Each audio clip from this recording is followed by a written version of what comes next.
esas mesas delante de mí, en presencia de mis angustiadores. Ahí está. Sigue diciendo, unge mi cabeza con aceite, en presencia de las personas que nos quieren angustiar, que nos quieren oprimir. Dios dice que adereza mesas, acomoda mesas y las llena de muchas cosas hermosas para nosotros. En medio de eso que quieren hacer nuestros perseguidores y angustiadores, Dios unge nuestra cabeza con aceite y dice, mi copa está rebosando. Y la palabra rebosar, que es donde vamos ahí a partir de lo que debemos estar llenos nosotros, dice, rebosar significa estar lleno hasta el borde, ¿cierto? Cuando usted se va a tomar, no sé qué le gusta tomar a usted más, si gaseosa, si agua, si jugo de corozo. ¿Sí? Cuando cuando algo le gusta, uno dice, llénalo, ¿cierto? Que rebose, ¿cierto? El jugo de zapote, delicioso, que rebose. O sea, es algo que está lleno completamente. Entonces, eso es lo que el Señor quiere de nosotros, que estemos rebosando y llenos, pero de Él. Ahora la pregunta es, ¿de qué estamos rebosando nosotros? ¿De qué está rebosando nuestro corazón? Suponga que nosotros somos ese vaso, ¿verdad? ¿De qué estamos llenos? ¿Será de jugo de corozo, de jugo de zapote? ¿De qué estamos llenos nosotros? Esa es la pregunta que vamos a responder esta mañana. Ahora, ¿por qué lo digo? Porque muchas veces nosotros pensamos que por ser cristianos, nosotros estamos llenos de todas las cosas buenas, ¿verdad? Y que agradan al Señor, y que todo lo que hacemos y que todo lo que viene o sale de nosotros viene del Espíritu Santo. Pero muchas veces no es así. Y lo vamos a aprender, y lo digo, lastimosamente no siempre es así. A veces no estamos todos, no somos todos, estamos súper llenos del Espíritu Santo, sino hay áreas de nuestra vida que necesitan de esa rendición al Señor, y eso es lo que vamos a mirar. ¿Cómo podemos saber lo que verdaderamente hay en nuestro corazón? Entonces vamos a escuchar una reflexión. Escucha acá, escuchen la reflexión esta. Usted va caminando con una taza de café y pasa alguien y te empuja y haces el reguero de café por todas partes. ¿Por qué se derramó el café? La respuesta sería, o una de las respuestas que ustedes podrían dar es ¿por qué? Porque alguien me empujó. Pero esa sería una respuesta equivocada. Derramamos el café porque eso era lo que tenía la taza que llevábamos. Si hubiésemos llevado té, hubiésemos derramado el té.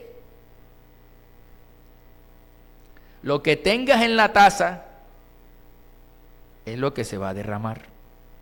¿Sí entendemos? Lo que tengas en la taza es lo que se va a derramar. Llevándolo, aplicándolo a nuestra vida. Si la vida, las circunstancias, el trabajo, la familia, los problemas te sacuden, te estremecen, recuerda muy bien, lo que llevamos en nuestro interior es lo que se va a rebosar, a derramar. Es lo que llevamos en el interior de nuestro corazón. Entonces, cuando viene la circunstancia, el problema, nosotros estamos rebosando de algo. Eso es lo que vamos a derramar. Será, o recuerde allí usted, ¿qué se derramó de su interior la última vez que la vida te sacudió? ¿Será que de tu interior se derramó ira? ¿Te enojaste? ¿Actuaste con violencia? ¿Empezaste a reprochar de la vida? ¿Lanzaste palabras ofensivas? ¿Se mostró una amargura en tu vida o actuaste con soberbia? ¿O por el contrario, cuando la vida te sacudió, salió de tu corazón amor, perdón, bondad? Fuiste amable, fuiste tolerante, mostraste gran paciencia. ¿De qué estabas lleno? ¿Qué hizo que rebosaras y derramaras? O ira, enojo, violencia, o amor, perdón, bondad, y todas las que les mencioné. Entonces, lo que tengamos en nuestra taza es lo que vamos a derramar. Entonces de aquí, mire, esa reflexión de la taza de café, algunos le llaman la parábola del café. Esta reflexión tiene mucho que ver con la Biblia. Va muy alineada con las Escrituras. Podemos nosotros concluir, por ejemplo, primero, que Dios permite que seamos sacudidos para revelar lo que hay en nuestro corazón. Amén. Dios permite eso. Dios permite que vivamos situaciones en las cuales hace que se revelen cosas que están ocultas en nuestro corazón. Y ahorita vamos al texto de Lucas 22, 31 y 32. Dijo también el Señor, ahí está, Simón, Simón, hablando de Pedro, he aquí Satanás os ha pedido para zarandearos, para darte un remesón, un sacudón, como a trigo, pero yo he rogado por ti que tu fe no falte. Y tú, una vez vuelto, confirma a tus hermanos. ¿Qué podemos mirar aquí? Que Satanás pidió a Pedro para darle un remesón, para darle un sacudón. Y Jesús le estaba diciendo a Pedro, Dios lo permitió. Sí le está diciendo, sí logran entender. El Señor le dice, he aquí Satanás te ha pedido para zarandearte como a trigo. Él no le dijo, no, Dios dijo que no, dijo, yo he rogado por ti para que tu fe no falte. O sea que el sacudón va porque va. ¿Sí? Y tú, una vez vuelto, que cuando resuelvas el sacudón, confirma a tus hermanos para que sigan el camino. Entonces, Dios permite muchas veces esos sacudón para mostrar y revelar lo que hay en nuestro corazón. Ahora, no es que Dios necesite que le revelen las cosas. No, Dios sabe todo lo que hay en nuestro corazón. Él conoce todo lo que hay en nuestros pensamientos, en nuestra vida. Pero ¿por qué Él permite el sacudón, el zarandeo, ese remesón? Para revelarnos a nosotros mismos qué es lo que está mal en nuestro corazón. Porque muchas veces nosotros creemos que estamos actuando correctamente, que estamos haciendo las cosas conforme a la voluntad de Dios. Estamos engañados, creyendo que estamos haciendo las cosas como a Dios le gustan, y resulta que hay algo en nuestro corazón que a Dios no le agrada. Entonces Dios dice, él no se quiere dar cuenta, o ella no se quiere dar cuenta, Antonio no se quiere dar cuenta de esto. Entonces Dios permite un sacudón, un zarandeo. Y entonces no es que Dios no lo sepa, ya Dios sabía. Él lo permite porque el que lo necesitaba era yo. Entonces viene y hace el sacudón, y allí es donde nosotros nos damos cuenta de que hay cosas de nuestra vida que no estaban tan bien como nosotros pensábamos. Muchas veces tenemos que ser golpeados por la vida. Muchas veces tenemos que ser zarandeados. A veces hay muchas formas, ¿no? Le pongo algunas. Puede ser una enfermedad, un conflicto con el prójimo, puede ser situaciones que nos mueven el piso fuertemente, como la muerte de un familiar, como una pelea fuerte en el trabajo con el jefe, como que alguien se levante contra ti de la nada a querer difamarte, simplemente por envidia. Y eso saca cosas de nuestro corazón que uno jamás pensó que estaban allí. Entonces, hace que fluya de nuestro interior algo, y ese fluir empieza a revelar qué es lo que verdaderamente hay en nuestro corazón que necesitamos o que nosotros mismos necesitamos darnos cuenta que Dios quiere que las cambiemos.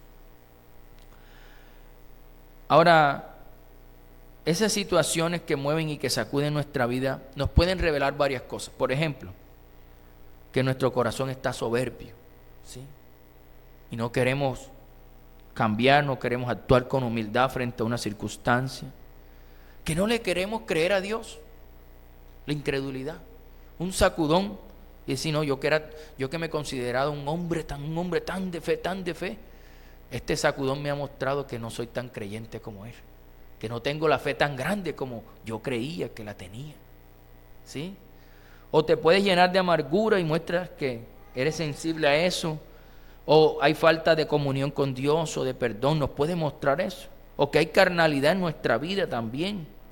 Entonces, o sea, tantas cosas que Dios quiere trabajar en nosotros que muchas veces Él la trabaja a través de la palabra. Muchas veces Dios nos enseña en las Escrituras, nos va enseñando y nosotros vamos obedeciendo y vamos aprendiendo. Pero hay cosas que a veces son ocultas. El salmista David decía, líbrame aún de mis pecados ocultos. Porque hay cosas que a veces nosotros creemos que estamos haciendo bien o creemos que estamos muy bien y resulta que no. El mismo David llegó a entender eso y por eso decía esas expresiones. Ahora, ¿cómo se revela eso que está en nuestro interior, que está fluyendo de nuestro interior? Lógico, cuando somos golpeados por la vida, empiezan a mostrarse en nuestras acciones, en nuestras decisiones, que las tomamos de acuerdo a eso, y que a veces las tomamos decisiones con deseos de venganza, decisiones con enojo, decisiones de decir no perdono, no voy a perdonar. Y son decisiones que nosotros tomamos en medio de esos momentos, en las palabras, las actitudes. Y ahí llegamos al punto de lo que habla el Señor Jesucristo en Lucas 6:45, que yo creo que todos conocemos este texto porque es muy famoso.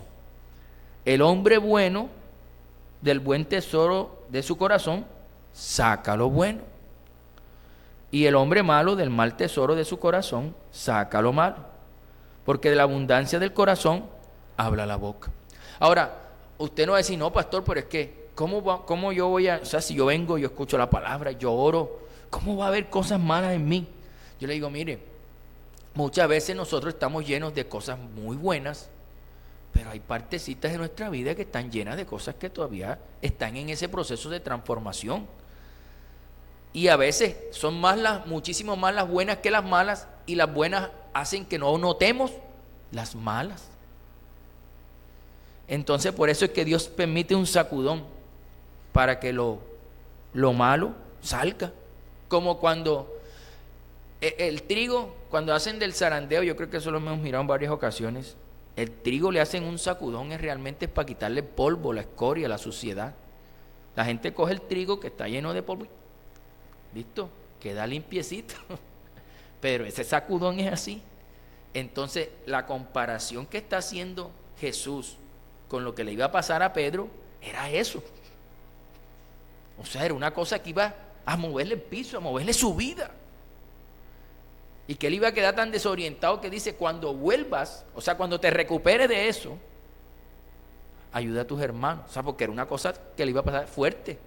Y todos sabemos que Pedro, a los pocos días de que Jesús le dijo eso, lloró amargamente porque había negado a Jesús 3 veces. Y se sentía en la inmunda. Después que yo estoy dispuesto a morir por ti, y a los raticos estaba moco tendido, llorando. ¿Y se recuperó? Sí, se recuperó. Pero fue durísimo. Él quedó en su imagen, en su memoria, de que negaba al Señor. Yo me imagino que eso no fue fácil de superar, de que negó a su maestro, negó a su Dios, negó a su Mesías. Póngase a pensar eso. Tuvo que Jesús venir y decirle 3 veces, tú me amas, Pedro. Fue tan duro eso para Pedro, que tuvo que Jesús venir y decirle, tú me amas, Pedro. Y se lo dijo 3 veces para poderle sanar el corazón, porque Pedro casi no se para de ahí. Entonces, a veces creemos que solamente estamos llenos del Espíritu Santo, pero hay cosas en nuestra vida que se notan con nuestras acciones, con nuestras palabras, con nuestras decisiones, con nuestras, con la forma en la que actuamos, que del todo hay cosas que necesitan ser transformadas, cambiadas, ¿sí? Por eso, escúchese, de lo que abunda el corazón habla la boca, escúchese para ver. Hágase la tarea de escucharse cuando está hablando. ¿Yo qué dije? ¿Yo por qué dije esto? Algo no está bien en mí. O dígale al Señor que le revele, porque a veces no nos podemos dar cuenta, nuestros ojos esas cosas son como ocultas. Ahora, ¿qué tenemos que hacer? ¿Qué tenemos que hacer entonces cuando se nos ha revelado que hay algo que no está bien en nuestro corazón? Tenemos que limpiar nuestro corazón de lo que no le agrada a Dios. Y hay una forma de hacerlo. Ahorita vamos a mirar con claridad. En el Salmo 51:10, David se da cuenta que su corazón no está bien.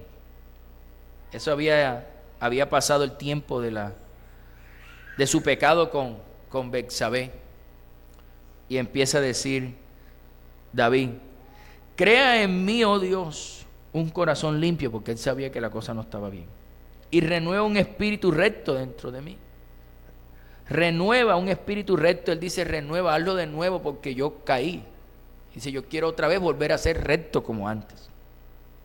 En Mateo 5:8 dice: bienaventurados los de limpio corazón, porque ellos verán a Dios. Entonces definitivamente muestra ahí que debemos limpiar nuestro corazón.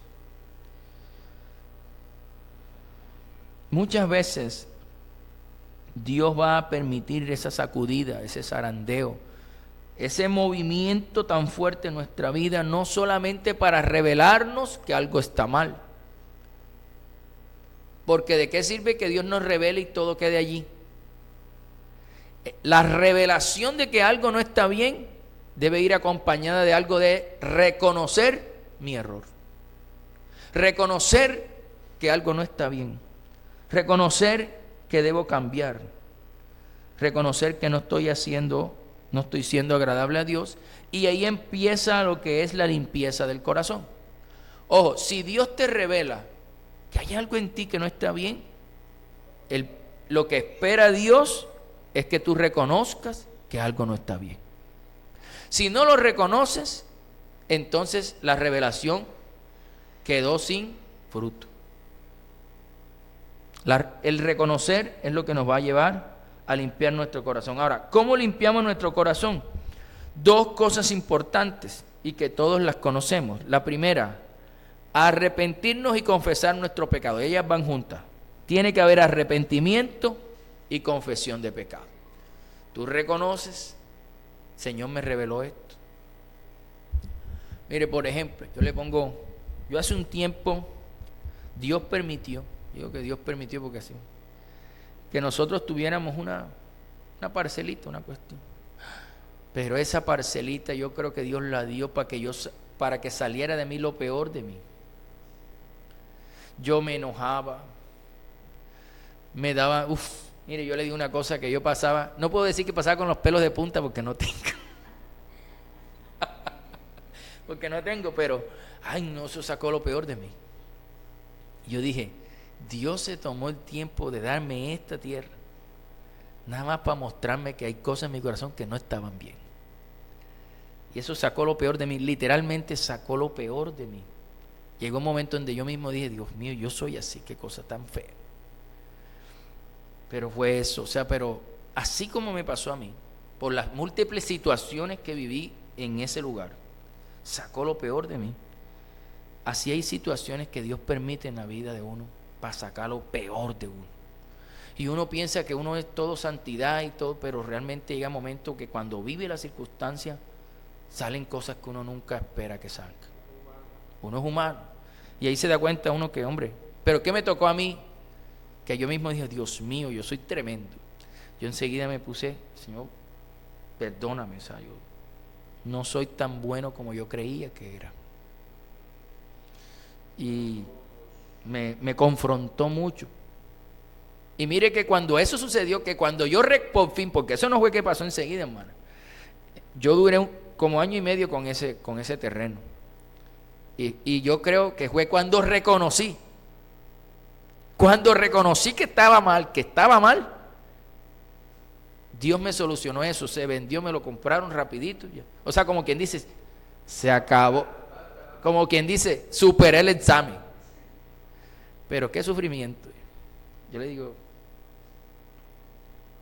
eso es una cosa dura. Por eso yo digo, Pedro y todos los hombres de la Escritura que fueron sacudidos por Dios para mostrar cosas de su corazón. Porque Dios quiere al final que el corazón de nosotros esté limpio, que el corazón de nosotros sea un corazón agradable a Él. Y a veces la forma en la que Él lo hace es mostrándonos eso, es metiéndonos en situaciones que usted nunca se imaginaría que iba a estar metido. Pero Dios lo mete allí para mostrarle el perfume de su corazón. En primera de Juan 1:9, que muchos conocemos este texto, dice: si confesamos nuestros pecados con arrepentimiento, ¿verdad? Él es fiel y justo para perdonar nuestros pecados y limpiarnos de toda maldad. Esa es una parte. ¿Cómo limpiamos? Yo le digo como la purga, ¿no? Usted sabe cuando uno se va a purgar después de Semana Santa, ¿cierto? Que uno viene y se toma su purgante, tanto dulce y tanta cosa que comió. Espiritualmente, la forma en la que nosotros nos purgamos es esta: arrepintiéndonos y confesando nuestros pecados. Ese es el primero. Y lo segundo, perdonando a los que nos han ofendido. Dos cosas. Primero, yo me arrepiento con base en mi pecado hacia Dios. Y segundo, perdonando a los que han pecado contra mí, a los que me han ofendido. Esa es la forma de purgarnos y de limpiar nuestro corazón. Ahí, como cuando uno se purga, queda limpiecito, así mismo en esto, cuando en espiritualmente estás de las dos maneras. Marcos 11, 25, 26 nos dice: y cuando estéis orando, mira que ¿cuándo es el momento de empezar a perdonar? ¿Cuándo es el momento? Orando, dice. Cuando estéis orando, ahí empieza el perdón. Perdonad si tenéis algo contra alguno, para que también vuestro Padre que está en los cielos os perdone a vosotros vuestras ofensas. O sea que Dios no quiere que tú, teniendo algo contra alguien, sigas orando y haciéndote el loco. ¿Sí? Tú sabes que tienes algo contra alguien, que te hizo algo, que te hirió, pero tú, Señor, yo te pido, y tú lo adoras y te alabas, y el tema no lo quieres tocar con Dios. No, yo ese tema no quiero hablar contigo, Señor. No. El Señor dice, no. Cuando estés orando, lo primero que tienes que hacer es perdonar. Y después, así sí, tú pídeme perdón que yo te voy a perdonar. ¿Sí? Hay una lógica allí, una lógica divina. Ahora, no podemos tener corazón limpio si no queremos perdonar. ¿Por qué? Porque para perdonar no solo necesitamos pedir perdón por nuestros pecados, nuestros errores, sino perdonar al otro. Si no solamente, como quien dice, limpiamos medio corazón, pero el otro medio no está limpio. Necesitamos perdonar al que nos ha ofendido para tener una limpieza completa del corazón. Y por eso, mire, cuando oramos en la cena del Señor, ¿qué pedimos? Primero, perdón de pecados. Segundo, perdonamos a otros. Si estas dos cosas, cuando estas dos cosas se cumplen, estamos dignos, limpios, puros. ¿Para qué? Para recibir el cuerpo y la sangre del Señor, ¿cierto? Para recibir ese nuevo pacto. El nuevo pacto se recibe en la limpieza del corazón. Mira cómo. Y Dios dice, si no estás limpio, no tomes la cena. Mira cómo dice, ¿verdad? Ahora otra pregunta. Bueno, ya hice ese paso, ya me arrepentí, ya limpié el corazón. ¿Ahora qué tengo que hacer? Bueno, tengo que llenar el corazón. Ya está limpio, ahora saqué lo que fluía, que no le agradaba a Dios. Ahora tengo que llenarlo de lo que agrada a Dios para que cuando rebose bien, derrame cosas que agradan a Dios. tenemos entonces que llenar nuestro corazón del amor de Dios. En 1 de Juan 3:1 dice así: mirad cuál amor nos ha dado el Padre, para que seamos llamados hijos de Dios. Por esto el mundo no nos conoce, porque no le conoció a Él. Y en 1 de Juan 4:10 dice el texto: en esto consiste el amor, no en que nosotros hayamos amado a Dios, sino que Él nos amó a nosotros y envió a su Hijo en propiciación por nuestros pecados. ¿Por qué leo estos textos? Para entender algo. Para nosotros ser llenos del amor de Dios, ¿cuándo fue la primera vez que usted sintió el amor de Dios? Cuando usted reconoció lo que Dios había hecho por usted.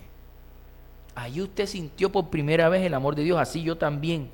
Cuando yo reconocí con qué amor Dios hizo su obra redentora por mí, yo sentí el amor de Dios, porque esa es la mayor expresión del amor. De tal manera amó Dios al mundo, o sea, a usted y a mí, que dio a su Hijo unigénito para que todo aquel que en Él cree no se pierda, sino que tenga vida eterna. Cuando nosotros entendemos ese texto y entendemos con qué tanto amor nos amó el Señor, empezamos a llenarnos de amor. ¿Por qué? Porque Dios nos amó de tal manera que llegó a pasar de ser bastardos a ser hijos. Que aunque nosotros muchas veces lo que hicimos con Dios fue que no lo amamos, que lo rechazamos, que le dimos la espalda y no fue una vez, sino quizás le dimos la espalda muchas veces, a pesar de eso, Él nos amó. Cuando uno entiende eso, uno dice: wow, Dios me ama. Y uno empieza a llenarse de ese amor y se siente feliz y se siente libre y se siente amado. Amén. Y qué lindo eso. Sí, qué lindo eso. Reconocer la obra de Cristo en nosotros. Reconocer la obra de Dios que por medio de nuestra fe en Cristo nos da redención. Ahora, también nos llenamos de amor cuando comprendemos y reconocemos la gracia de Dios en nosotros. Es decir, que nosotros por nuestros errores y por la vida que llevábamos merecíamos condenación y muerte. Pero Él decidió, además de darnos su amor, tener gracia, hallamos gracia delante de Él y nos dio su gracia y nos dio salvación y vida eterna y perdón. Cuando uno entiende eso, el amor de Dios llena la vida de uno. Hombre, si yo merecía morir como los demás, pero Él fue tanto el amor de Dios para conmigo y su gracia para conmigo, que me dio un destino distinto, no de condenación, sino de vida eterna. Eso se llama gracia. Por eso la gracia es un regalo inmerecido. Nadie se merecía, no que fulanito sí se merecía ese regalo de la salvación. No. Ninguno. Nuestras obras como seres humanos eran como trapo inmundo delante de Dios. Todos habíamos pecados, todos merecíamos morir. Pero Él dijo: yo los amo tanto que envió a mi Hijo. Y los amo tanto que les voy a dar, ya no van a tener condenación. Ahora van a tener perdón y vida eterna. Y les dio un regalo. Nos dio un regalo. Un regalazo. Gratis. Bueno, gratis no. Cristo murió por nosotros. Comprado con sangre. Con sangre. Sí, es un regalo. Dice, lo recibimos de forma gratuita por creer en Jesús. Pero el que persevera hasta el fin, ese será salvo. No es que ahora, ya ahora sí. Lluvia de trenes, vamos para los carnavales, vamos para allá, ya Cristo me salvó. Allá en el carnaval de Barranquilla. No, señor. Así no es. ¿cierto? El que persevere hasta el fin, ese será salvo. Las malas interpretaciones de las Escrituras han llevado a que se crearon sectas. Hubo una secta que se llama Salvo Siempre Salvo. Y decía que si tú creíste en Cristo y ya recibiste esa salvación de Cristo, puedes hacer lo que tú quieras, ya nada te va a separar del amor de Dios. Sí, claro, cómo no. Entonces no te leíste Apocalipsis, dice que persevera hasta el fin, ese será salvo. Ay, el que no perseveró, ¿qué? Mira cómo es la cosa. Y la carrera, he corrido la carrera. Duró todo el tiempo. Ahora, cuando nos llenamos de amor de Dios, reconociendo esas dos áreas en nuestra vida, podemos amar a Dios, amarnos a nosotros mismos, y es cuando podemos empezar a amar a nuestro prójimo como Dios quiere que lo amemos. Mire, ninguna persona que no ha sentido el amor de Dios, o sea, la persona que no ha sentido el amor de Dios, no puede amar al prójimo como Dios quiere que lo amemos. Le voy a decir por qué. Amemos, Mateo 5, 43, 45, lea conmigo, mire. ¿Cómo una persona que no ha sentido el amor de Dios va a hacer esto? Oíste que fue dicho, amarás a tu prójimo y aborrecerás a tu enemigo. Pero yo os digo, ama a vuestros enemigos. Dime una persona que no ha sentido el amor de Dios que ame a su enemigo. No existe. Bendice a los que os maldicen. Jamás. Si te dice una grosería, le digo una más grande. ¿Cierto? Por eso, solamente una persona que ha sentido el amor de Dios y se ha llenado del amor de Dios puede cumplir este texto. Haced bien a los que os aborrecen. Imagínate tú. ¿Viste? Ahí donde uno dice. Si uno hace bien al que le aborreció a uno o al que lo trató mal a uno, uno lo hace porque ha sentido el amor de Dios. De lo contrario no se puede. Orad por los que ultrajan y os persiguen, para que seáis hijos de vuestro Padre que está en los cielos. Y él hace una comparación aquí, dice el Señor Jesús. Nuestro Padre que está en los cielos, ¿qué hace?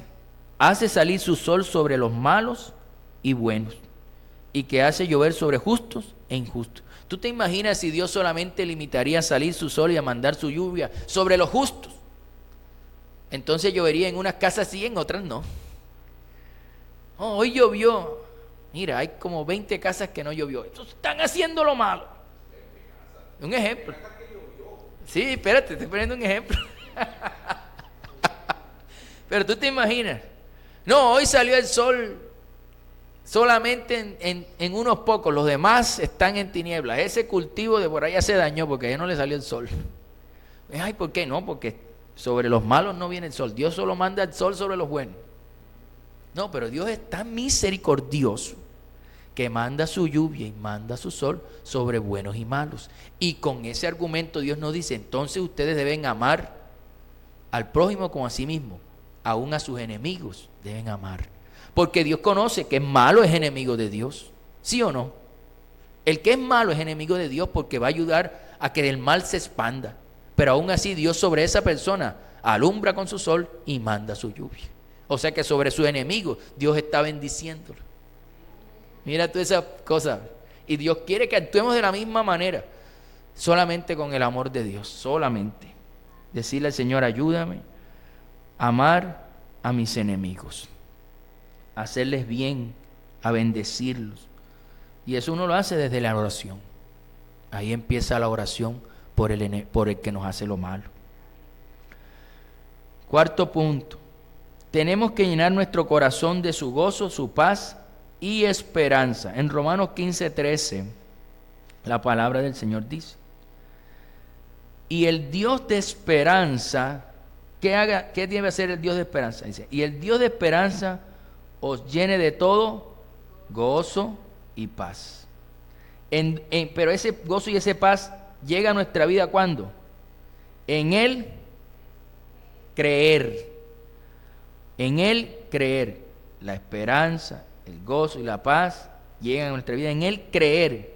para que abundéis en esperanza por el poder del Espíritu Santo.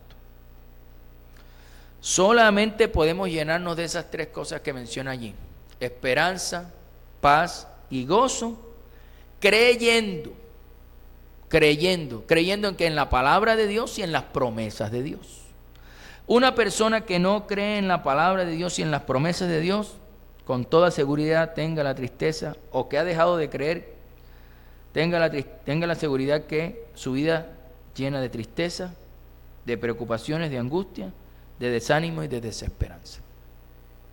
Es el creer lo que nos hace tener el gozo, la paz y la esperanza. Entonces ahora aquí miremos algo. No es por lo que tengo, ¿sí? No es por lo que tengo que yo voy a tener gozo. No es por lo que yo tengo que voy a tener paz. No es por lo que tengo que voy a tener esperanza. Es por lo que creo. Si yo le creo a Dios que Él me va a cumplir su palabra y su promesa, inmediatamente el gozo del Espíritu Santo va a estar en mí. Es por lo que creo. Y yo le creo al Señor. Podemos tener nuestro corazón lleno de paz cuando usted está metido en un problema bien grande, muchas dificultades, pero aún en medio de esas dificultades usted puede tener paz cuando con fe deja las cargas en las manos de Dios. Allí usted empieza a sentir paz. Filipenses 4, del 6 al 7.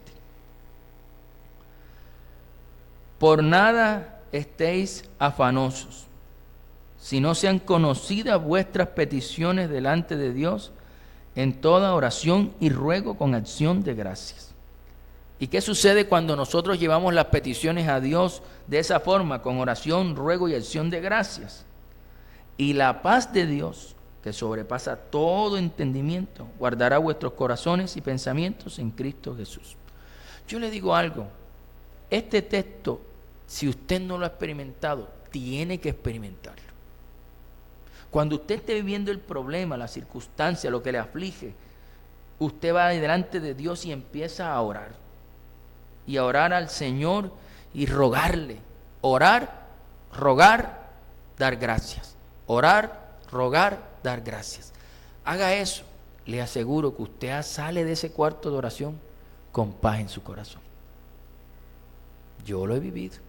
Y por eso le digo, experiméntelo. No, la Biblia no es solamente un texto que te da una indicación. Es un texto vivencial. Por eso es que la palabra dice que es viva y eficaz. Vívalo. Cuando tenga el problema, métase en el cuarto. Ore, ruegue, dé gracias. Yo recuerdo hace un tiempo que nos quedamos sin la niña que nos consintiera a los hijos de nosotros, que nos ayudara. Y por cosas del destino, y no sé cómo, una niña que alguien recomendó, ahora mismo no sé quién, no me acuerdo, llegó a nuestra casa. Esa niña como que llegó con un problema. Era cristiana. Yo recuerdo que ya llegó ese día, mire, llegó ese día, nosotros le instalamos todo y nos fuimos a acostar. Como siempre, nosotros en Montería, a ciertas horas de la noche, sale uno a tomar agua porque hace calor. Yo salí a tomar agua. Era un apartamento ahí muy pequeño, se escuchaba. Está esa niña orando pero orando, llorándole al Señor. No solo orando, rogando y llorándole al Señor. Y pidiendo, ahora mismo no recuerdo, pero ella estaba orando y pidiendo. Yo creo que era que le debían un dinero para que lo pagaran, porque era lo justo. Y ella oraba y clamaba y lloraba y rogaba. Y yo no sé, yo me tomé mi agua y me fui a acostar. Yo no puedo decir hasta qué hora duró, no sé, de pronto duró muchas horas. Pero yo le digo que al día siguiente se le solucionó todo. Y ella no duró sino un día, yo creo que duró un día en la casa, que se lo solucionó y se le abrieron las puertas en otro lugar, una cuestión que ella estaba y ya. Nosotros fuimos como un puentecito para ayudar nada más. Pero yo viví esa experiencia, yo me di cuenta y esa niña está orando, pero tremendamente. Y se le solucionó todo. ¿Cuántas veces nosotros hemos tenido problemas y no hemos doblado nuestras rodillas y orar y clamar hasta el llanto? Hasta el llanto. Y eso movió la mano de Dios a su favor. Por eso el texto dice, y yo estoy seguro que ese niño cuando terminó de orar ahí, estaba en paz. En la mañanita estaba en paz. Es caso, si yo no salgo y le escucho orar, ni me entero que tenía un problema, porque yo la veía a ella siempre, desde que llegó, y siempre en la paz de Dios. ¿Qué muestra eso? Que la paz de Dios, que sobrepasa todo entendimiento, estaba llenando su vida, a pesar de que tenía el problema. ¿Sí? Y Dios le dio solución. Ahora, ¿cómo llenamos nuestro corazón también?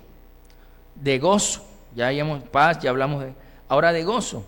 De gozo es cuando somos agradecidos con Dios. El agradecimiento es lo que va a mantener el gozo en nuestro corazón. Que cuando oremos, usted dé gracias por lo que Dios hizo, por lo que está haciendo y por lo que va a hacer. El agradecimiento es lo que nos va a dar gozo. Una persona que no es alegre es porque no es agradecida. Y me refiero a la alegría que viene de la felicidad de estar contento con su Dios, con lo que Dios ha hecho. A eso. Entonces, por eso, a final del año anterior, decíamos lo importante de ser agradecido, ¿se acuerdan? Lo importante del agradecimiento. Y entre esos, el agradecimiento da gozo. El agradecimiento da gozo. 1 Tesalonicenses 5, 16 y 18 son los textos muy cortos. El 16 dice, el que no se aprende no se aprende ninguno. Dice, estar siempre gozoso. Ese versículo facilita, ¿cierto?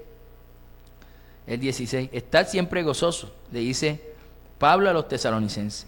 Y después le dice, orad sin cesar. Entonces, estar siempre gozoso, orar sin cesar, y después le da la clave del gozo.